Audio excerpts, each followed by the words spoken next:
Hey everyone, Cars here from ADifficultTruth. Our very stable genius, President Donald Trump, has had a crazy, delusional, conspiratorial, off the rails week and a half, and in my opinion, this is mainly due to the disastrous week and a half the stock market has had. I mean, in one day, it almost went down 800 points. In just a couple days ago, it went down almost 600 points. And Donald Trump is not really handling this well. Remember, we were told that this guy was going to be an excellent steward of the economy. We were told that this guy was an awesome business person, despite him bankrupting 7 times and couldn't even keep a casino afloat. So, anyways, that's neither here nor there. It's clear that the guy has no sense of economic policies or foreign trade whatsoever. So when the first crash went down, immediately the first thing he did was go on Twitter and blame the fake news media. I couldn't find that original tweet. If someone can find it, please let me know in the comments section below. But he blamed the fake news media. We're going to bring up one here that kind of illustrates that. Not his disastrous economic policies or nonsensical trade war with China, which is only hurting Americans. No. The fake news media somehow engineered this economic crash. But let's just take a look at this tweet here. The fake news lamestream media, I guess his new nickname for them, is doing everything possible to create a U.S. recession, even though the numbers and facts are working totally in the opposite direction. Never mind the warning signs that were flashing during this disastrous week and a half. But they would be willing to hurt many people, but that doesn't matter to them. Our economy is so strong. Sorry. So he first admits that there is, a crash in the market. So he blames the fake news media, but then he's saying that they're creating this out of thin air and our economy is actually really strong. So which one is it? I mean, does this sound like a rational person?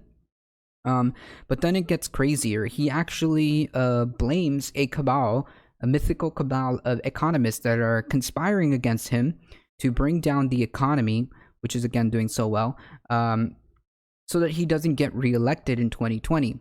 And he also blames the lamestream media for that as well. So this just kind of gives you an insight as to what's going on in this guy's head. He's panicking.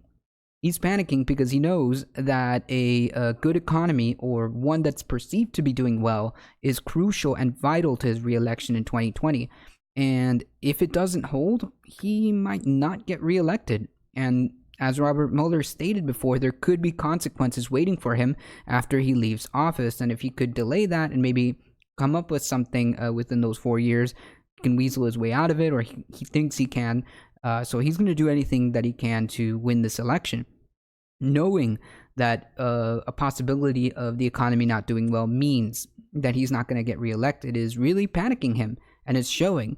And he's just getting more delusional and crazier than usual. But then we have this tweet. The Dow Jones, the Dow is down. The Dow is down 573 points, perhaps on the news that Representative Seth Moulton, whoever that may be, which clearly he knows who he is, has dropped out of the 2020 presidential race. So, again, he is blaming something completely that has nothing to do with anything, rather than taking responsibility, or at the very least, acting like he's going to do something about this. The Dow went almost 600 points, and remember, this was after he doubled down on tariffs on China. China responded by devaluating their currency and adding more tariffs on us. So this is a direct correlation and result of his nonsensical trade war. But no, he's accusing somehow that the news of Seth Moulton dropping out of the race is the reason for that particular crash. Of course, nothing to do with him. Then he goes on and says this. A country has lost stupidly trillions of dollars with China. He goes on a tirade about China, but this is the important part here. Our great American companies are hereby ordered to immediately start looking for an alternative to China, including bringing your companies home and making your products in the US of A. This is dangerous. This is kind of like a wild animal being cornered and thrashing about. This is what makes Donald Trump dangerous. He is being cornered, and he understands the gravity of the economy not being well for him. and he is going to get more authoritarian because he just keeps getting backed into this corner, and it's not really going well for him. So this is him thrashing about.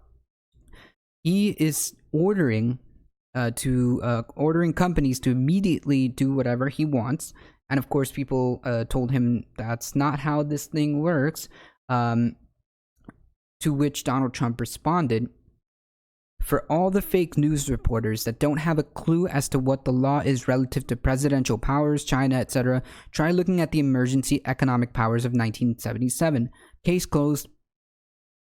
This is a law that basically gave presidents enormous amount of executive power over the economy, and it's to be enacted with a national emergency. But to do that, there has to be a large out of the US force that is basically causing the president to have to act this way.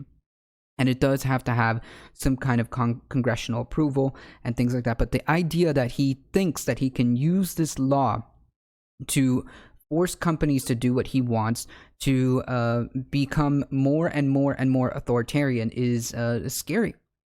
And to all these conservative right-wing people who believe that government shouldn't interfere in businesses and let them do whatever they want, should be absolutely alarmed by this.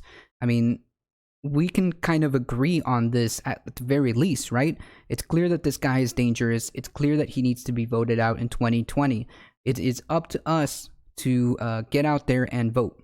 Anyway, guys, if you enjoyed the video, don't forget to like, comment, share, and subscribe, and ring the little bell so that you get notifications when our videos go live for you. Don't forget to follow us on Twitter at twitter.com/ADifficultTruth. Don't forget to like us on Facebook at facebook.com/ADifficultTruthOfficial.